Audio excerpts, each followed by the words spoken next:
Salut à tous et bienvenue sur French Fly Passion Para, la chaîne dédiée au monde du parachutisme. On se retrouve aujourd'hui pour la dernière vidéo dédiée à la progression accompagnée en chute. On va visionner aujourd'hui les 3 derniers sauts de ma pack et on va les analyser ensemble pour voir un petit peu les remarques que mes instructeurs m'ont fait sur ces sauts. Si vous n'avez pas vu les vidéos précédentes, cliquez sur les petites fiches qui vont s'afficher en haut, en bas, je ne sais pas, mais elles vont s'afficher. Vous cliquez dessus, vous allez les voir. Il y a une vidéo où il y aura la présentation théorique et le premier saut, et une vidéo avec le visionnage et l'analyse de mon deuxième et de mon troisième saut. J'ai créé également sur ma chaîne une playlist dédiée à la progression et à comment devenir parachutiste. Donc vous allez sur la chaîne, onglet playlist et vous retrouverez donc les différentes playlists. Voilà, ça vous permettra de mieux vous y retrouver.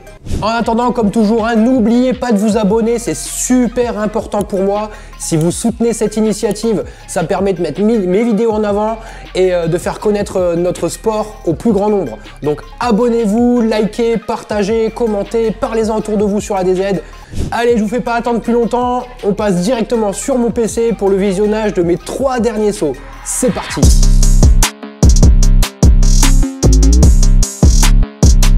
Allez, comme promis, on se retrouve après un petit problème technique sur mon PC pour le visionnage donc, de ces 3 derniers sauts de ma pack. Voilà, donc je ne vous fais pas patienter plus longtemps, on passe directement au visionnage de mon 4e saut.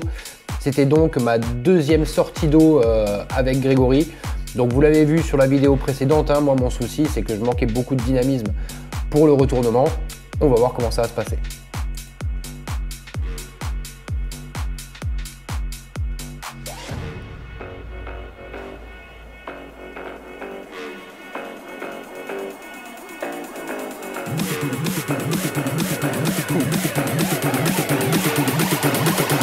Make the booty bounce on the dance floor.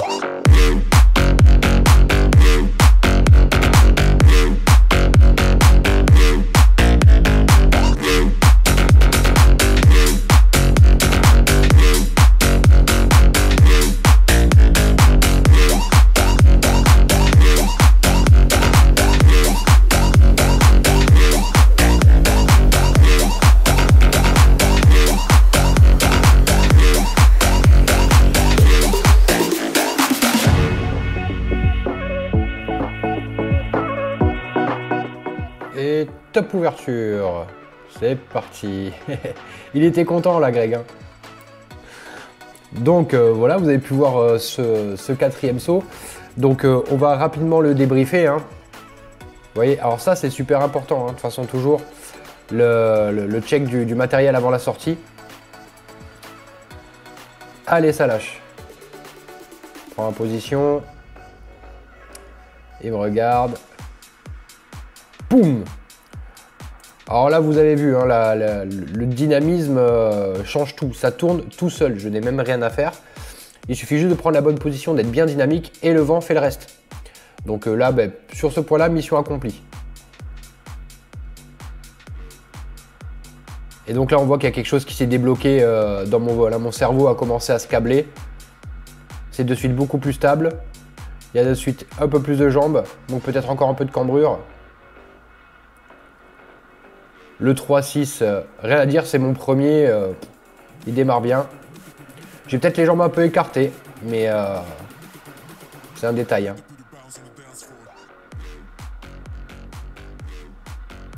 Voilà, j'arrive à stopper les rotations. Et ouverture à peine tenue. Poum, c'est parti. Voilà, donc là on voit qu'il y a vraiment quelque chose qui s'est débloqué sur ce saut. Allez, on va regarder le 5e saut directement.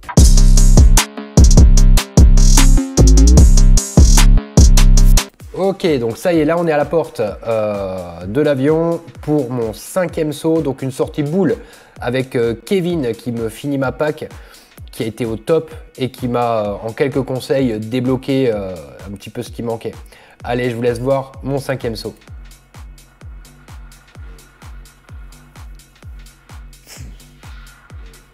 Oh, c'est énorme.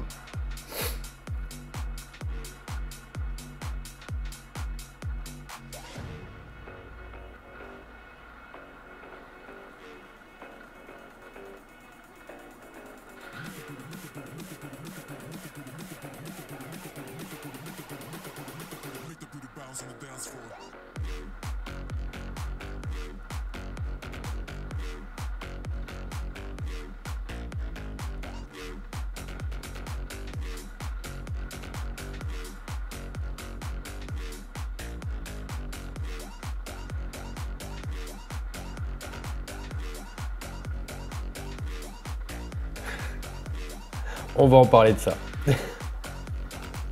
Voilà, donc ça c'était mon 5e saut. Allez, on va donc du coup le débriefer. On retourne à la porte. Et c'est parti. Donc là, je suis à la porte. Hein. Petit signe pour dire qu'on est prêt. Et je me lance. Donc je me groupe, je laisse tourner 3-4 secondes. Je me rétablis. Donc là, je m'emmêle un peu les pieds, mais c'est pas grave. Je reprends ma position. Je cherche mon instructeur, je sais pas où il est au-dessus. D'où le petit demi-tour. Check alti. Là, il me demande de faire un tonneau. Voilà, bon. Ça passe à peu près, hein. C'est pas académique, mais ça passe. Le but, c'est pas de réussir à faire la figure, vraiment. Donc ne vous stressez pas sur la réalisation des figures lors de votre pack. C'est simplement pour se mettre en instabilité et qu'il voie un petit peu comment on se rétablit. Voilà, donc ça permet donc de pouvoir lui évaluer la manière dont on est stable en l'air. Voilà, vous voyez par contre, je suis tombé dans le travers inverse. Moi qui manquais de jambes avant, là j'en mets beaucoup trop. Ce qui fait que je ne peux pas cambrer plus et ça crée des petites instabilités. Donc ça c'était une poignée témoin, c'est pour montrer qu'on sait où se trouve la poignée d'ouverture. Là j'essaye de me détendre. Check alti. Là vous voyez là, comme mes jambes sont tendues, je suis raide comme je ne sais pas quoi. Et du coup c'est l'inverse. Donc voilà, faut avoir des jambes mais pas trop. Et là, ouverture. Donc mon geste d'ouverture est très bien. Je lâche mon extracteur donc à ce niveau-là, vous allez voir. Hop. On ne le verra pas. Mais par contre, la sangle de l'extracteur vient se loger sous la mentonnière donc, du casque de mon instructeur, de Kevin. Mais c'est des choses qui arrivent. Hein. Donc lui, avec son expérience et ses dizaines de milliers d'heures de saut, d'un geste, il s'en libère. Et ça part. Voilà pour mon 5e saut. Allez, on continue tout de suite, hein, ça dépote. Hein. On envoie pour le 6e saut, 6e et dernier saut.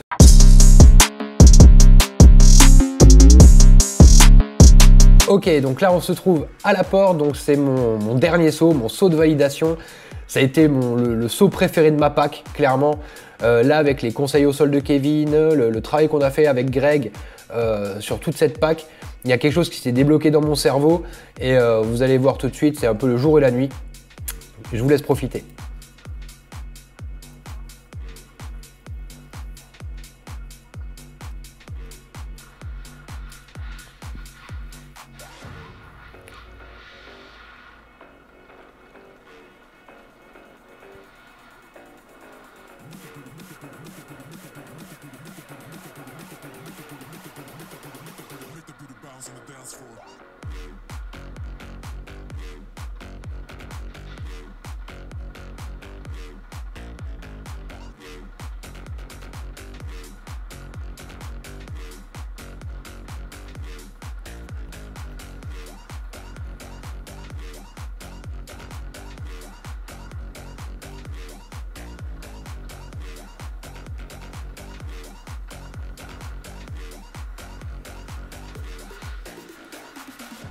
Voilà.